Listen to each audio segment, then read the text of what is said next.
Con Cristo de testigo hablo con toda veracidad. Mi conciencia y el Espíritu Santo lo confirman. Tengo el corazón lleno de amarga tristeza e infinito dolor por mi pueblo, mis hermanos judíos. Yo estaría dispuesto a vivir bajo maldición para siempre, separado de Cristo, si eso pudiera salvarlos. Ellos son el pueblo de Israel, elegidos para ser los hijos adoptivos de Dios. Él les reveló su gloria, hizo pactos con ellos y les entregó su ley. Les dio el privilegio de adorarlo y de recibir sus promesas maravillosas. Abraham, Isaac y Jacob son los antepasados de los israelitas, y Cristo mismo era israelita en cuanto a su naturaleza humana. Y Él es Dios, el que reina sobre todas las cosas, y es digno de eterna alabanza. Amén. Ahora bien, ¿acaso Dios no cumplió su promesa a Israel? No, porque no todos los que nacen en la nación de Israel son en verdad miembros del pueblo de Dios. Ser descendientes de Abraham no los hace verdaderos hijos de Abraham, pues las Escrituras dicen: Isaac es el hijo mediante el cual procederán tus descendientes. Aunque Abraham también tuvo otros hijos. Eso significa que no todos los descendientes naturales de Abraham son necesariamente hijos de Dios. Solo los hijos de la promesa son considerados hijos de Abraham. Pues Dios había prometido: volveré dentro de un año y Sara tendrá un hijo. Ese hijo fue nuestro antepasado Isaac. Cuando se casó con Rebeca, ella dio a luz mellizos. Sin embargo, antes de que nacieran, antes de que pudieran hacer algo bueno o malo, ella recibió un mensaje de Dios. Este mensaje demuestra que Dios elige a la gente según sus propósitos. Él llama a las personas, pero no según las buenas o malas acciones que hayan hecho. Se le dijo: tu hijo mayor servirá a tu hijo menor. Como dicen las Escrituras, amé a Jacob, pero rechacé a Esaú. ¿Estamos diciendo entonces que Dios fue injusto? Por supuesto que no. Pues Dios le dijo a Moisés: tendré misericordia de quien yo quiera y mostraré compasión con quien yo quiera. Por lo tanto, es Dios quien decide tener misericordia. No depende de nuestro deseo ni de nuestro esfuerzo. Pues las Escrituras cuentan que Dios le dijo al faraón: te he designado con el propósito específico de exhibir mi poder en ti y dar a conocer mi fama por toda la tierra. Así que, como ven, Dios decide tener misericordia de algunos y también decide endurecer el corazón de otros para que se nieguen a escuchar. Ahora bien, ustedes podrían decir: ¿por qué Dios culpa a las personas por no responder? ¿Acaso no hicieron sencillamente lo que Él les exige que hagan? No, no digan eso. ¿Quién eres tú, simple ser humano, para discutir con Dios? ¿Acaso el objeto creado puede preguntarle a su creador: ¿por qué me has hecho así? Cuando un alfarero hace vasijas de barro, ¿no tiene derecho a usar del mismo trozo de barro para hacer una vasija de adorno y otra para arrojar basura? De la misma manera, aunque Dios tiene el derecho de mostrar su enojo y su poder, Él es muy paciente con aquellos que son objeto de su enojo, los que están destinados para destrucción. Lo hace para que las riquezas de su gloria brillen con mucha intensidad sobre aquellos a quienes les tiene misericordia, los que preparó de antemano para gloria. Y nosotros estamos entre los que Él eligió, ya sea del grupo de los judíos o de los gentiles. Con respecto a los gentiles, Dios dice en la profecía de Oseas: a los que no eran mi pueblo, ahora los llamaré mi pueblo, y amaré a los que antes no amaba. Y también dice: en el lugar donde se les dijo: ustedes no son mi pueblo, ahí serán llamados hijos del Dios viviente. Con respecto a Israel, el profeta Isaías clamó: aunque los hijos de Israel son tan numerosos como la arena de la playa, solo un remanente se salvará. Pues el Señor ejecutará su sentencia sobre la tierra sin demora y de manera terminante. Y lo mismo dijo Isaías en otro lugar: si el Señor de los ejércitos celestiales no hubiera perdonado la vida a unos cuantos de nuestros hijos, habríamos sido exterminados como Sodoma y destruidos como Gomorra. ¿Qué significa todo esto?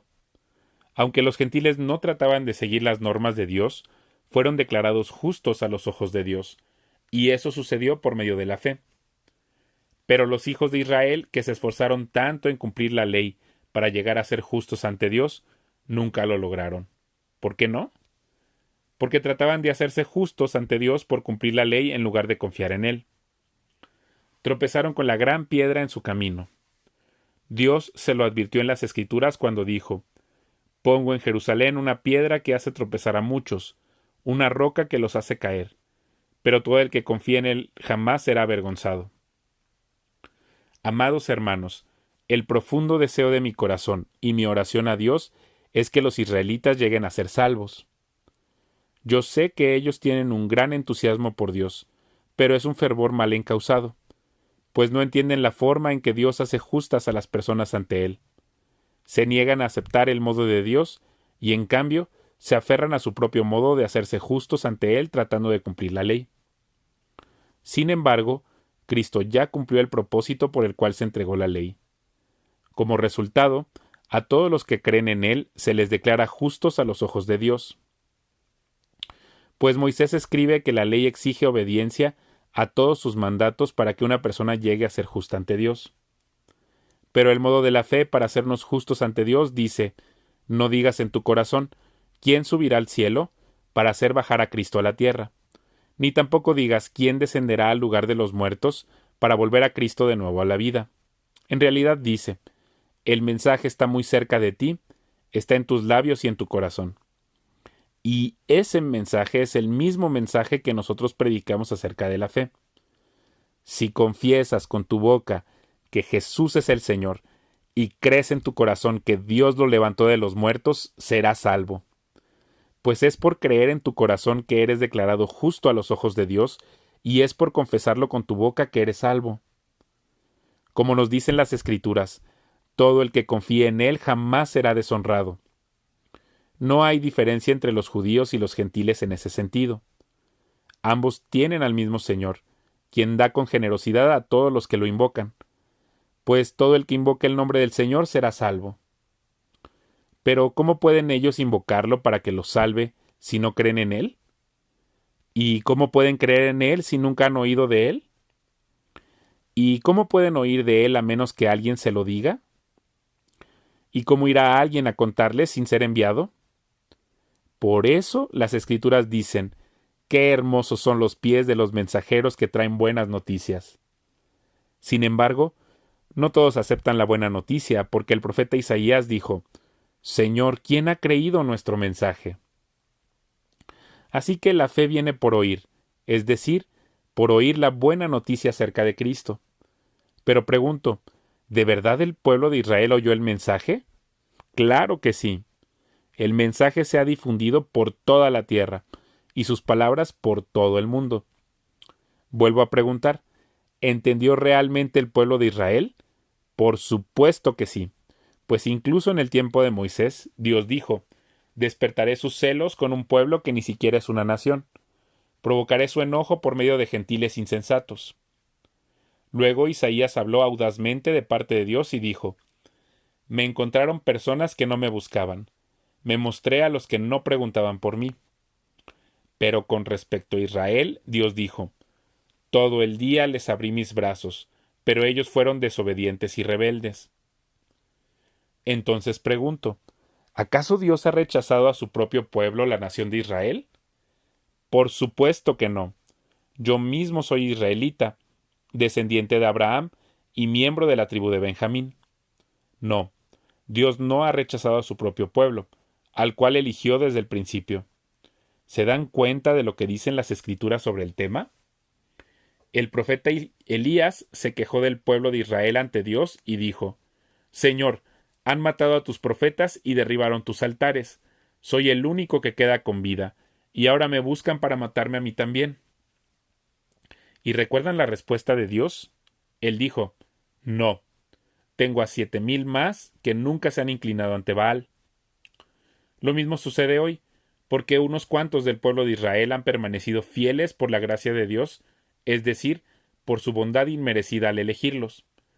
Y como es mediante la bondad de Dios, entonces no es por medio de buenas acciones, pues en ese caso la gracia de Dios no sería lo que realmente es, gratuita e inmerecida. Así que la situación es la siguiente. La mayoría del pueblo de Israel no ha encontrado el favor de Dios que tanto busca. Unos cuantos sí lo han encontrado, los que Dios ha elegido.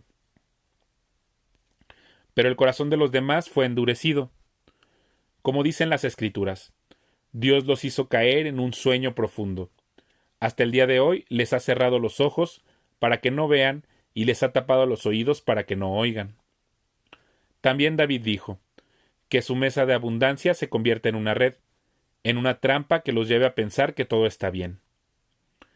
Que sus bendiciones los hagan tropezar y que reciban su merecido. Que sus ojos queden ciegos para que no puedan ver y la espalda se les encorve para siempre. ¿Acaso el pueblo de Dios tropezó y cayó sin posibilidad de recuperarse? De ninguna manera. El pueblo fue desobediente, por eso Dios puso la salvación al alcance de los gentiles. Sin embargo, él quería que su propio pueblo sintiera celos y la reclamara para sí. Ahora bien, si los gentiles fueron enriquecidos porque los israelitas rechazaron la oferta de salvación de Dios, imagínense cuánto más grande será la bendición para el mundo cuando ellos por fin la acepten. Menciono todo lo anterior especialmente para ustedes, los gentiles. Dios me designó apóstol a los gentiles. Pongo énfasis en esto porque de alguna manera quiero hacer que los hijos de Israel sientan celos de lo que tienen ustedes, los gentiles, y entonces yo pueda salvar a algunos de ellos. Pues si el rechazo de ellos hizo que Dios ofreciera la salvación al resto del mundo, la aceptación de ellos será algo aún más maravilloso, será vida para los que estaban muertos. Y dado que Abraham y los otros patriarcas fueron santos, sus descendientes también serán santos, del mismo modo que toda la masa de pan es santa, porque la porción que se da como ofrenda es santa. Pues si las raíces del árbol son santas, las ramas también lo serán. Algunas ramas del árbol de Abraham, algunos del pueblo de Israel, han sido arrancadas, y ustedes los gentiles, que eran ramas de un olivo silvestre, fueron injertados. Así que ahora ustedes también reciben la bendición que Dios prometió a Abraham y a sus hijos, con lo cual comparten con ellos el alimento nutritivo que proviene de la raíz del olivo especial de Dios. Así que no se jacten de haber sido injertados para reemplazar a las ramas que fueron arrancadas. Ustedes son solo una rama, no son la raíz. Tal vez digas, bueno, esas ramas fueron arrancadas para darme lugar a mí. Es cierto, pero recuerda, esas ramas fueron arrancadas porque no creyeron en Cristo, y tú estás ahí porque sí crees. Así que no te consideres tan importante, más bien, teme lo que podría suceder. Pues si Dios no perdonó a las ramas originales, tampoco te perdonará a ti. Fíjate en que Dios es bondadoso, pero también es severo. Es severo con los que desobedecen, pero será bondadoso contigo si sigues confiando en su bondad. En cambio, si dejas de confiar, tú también serás arrancado por completo. Y si el pueblo de Israel abandona su incredulidad, volverá a ser injertado, pues Dios tiene poder para volver a injertarlo en el árbol. Tú, por naturaleza, eras una rama cortada de un olivo silvestre. Por lo tanto, si Dios estuvo dispuesto a ir en contra de la naturaleza, al injertarte en un árbol cultivado, Él estará mucho más dispuesto a injertar las ramas originales en el árbol al que pertenecen. Mis amados hermanos, quiero que entiendan este misterio para que no se vuelvan orgullosos de ustedes mismos. Parte del pueblo de Israel tiene el corazón endurecido, pero eso solo durará hasta que se complete el número de gentiles que aceptarán a Cristo. Y entonces todo Israel será salvo. Como dicen las Escrituras, el que rescata vendrá de Jerusalén y apartará a Israel de la maldad. Y mi pacto con ellos es que quitaré sus pecados. Muchos del pueblo de Israel ahora son enemigos de la buena noticia, y eso los beneficia a ustedes los gentiles. Sin embargo, ellos todavía son el pueblo que Dios ama, porque Él eligió a los antepasados Abraham, Isaac y Jacob. Pues los dones de Dios y su llamado son irrevocables. Ustedes los gentiles antes eran rebeldes contra Dios, pero cuando el pueblo de Israel se rebeló contra Él, Dios tuvo misericordia de ustedes y no de ellos. Ahora ellos son los rebeldes y a ustedes Dios les mostró su misericordia para que ellos también participen de la misericordia de Dios. Pues Dios encarceló a todos en la desobediencia para poder tener misericordia de todos. Qué grande es la riqueza, la sabiduría y el conocimiento de Dios. Es realmente imposible para nosotros entender sus decisiones y sus caminos. Pues, ¿quién puede conocer los pensamientos del Señor? ¿Quién sabe lo suficiente para aconsejarlo? ¿Y quién le ha entregado tanto para que él tenga que devolvérselo? Pues todas las cosas provienen de él, y existen por su poder, y son para su gloria. A él sea toda la gloria por siempre. Amén. Por lo tanto, amados hermanos, les ruego que entreguen su cuerpo a Dios por todo lo que él ha hecho a favor de ustedes. Que sea un sacrificio vivo y santo, la clase de sacrificio que a él le agrada. Esa es la verdadera forma de adorarlo. No imiten las conductas ni las costumbres de este mundo. Más bien, dejen que Dios los transforme en personas nuevas al cambiarles la manera de pensar. Entonces aprenderán a conocer la voluntad de Dios para ustedes, la cual es buena, agradable y perfecta. Basado en el privilegio y la autoridad que Dios me ha dado, le advierto a cada uno de ustedes lo siguiente: ninguno se crea mejor de lo que realmente es. Sean realistas al evaluarse a ustedes mismos. Háganlo según la medida de fe que Dios les haya dado. Así como nuestro cuerpo tiene muchas partes, y cada parte tiene una función específica, el cuerpo de Cristo también. Nosotros somos las diversas partes de un solo cuerpo y nos pertenecemos unos a otros. Dios, en su gracia, nos ha dado dones diferentes para hacer bien determinadas cosas. Por lo tanto, si Dios te dio la capacidad de profetizar, habla con toda la fe que Dios te haya concedido. Si tu don es servir a otros, sírvelos bien. Si eres maestro, enseña bien. Si tu don consiste en animar a otros, anímalos. Si tu don es dar, hazlo con generosidad. Si Dios te ha dado la capacidad de liderar, toma la responsabilidad en serio. Y si tienes el don de mostrar bondad a otros, hazlo con gusto. No finjan amar a los demás. Ámenlos de verdad. Aborrezcan lo malo. Aférrense a lo bueno. Ámense unos a otros con un afecto genuino y deleítense al honrarse mutuamente. No sean nunca perezosos. Más bien, trabajen con esmero y sirvan al Señor con entusiasmo. Alégrense por la esperanza segura que tenemos. Tengan paciencia en las dificultades y sigan orando.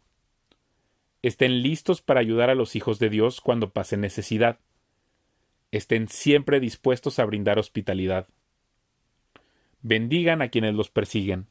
No los maldigan, sino pídanle a Dios en oración que los bendiga. Alégrense con los que están alegres y lloren con los que lloran. Vivan en armonía unos con otros.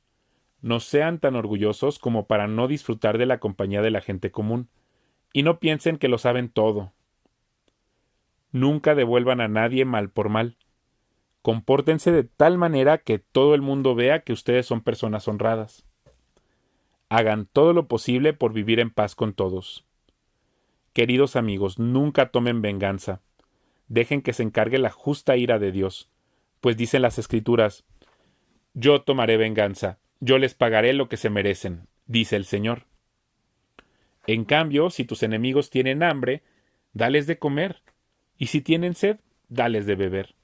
Al hacer eso, amontonarás carbones encendidos de vergüenza sobre su cabeza. No dejen que el mal los venza, más bien venzan el mal haciendo el bien.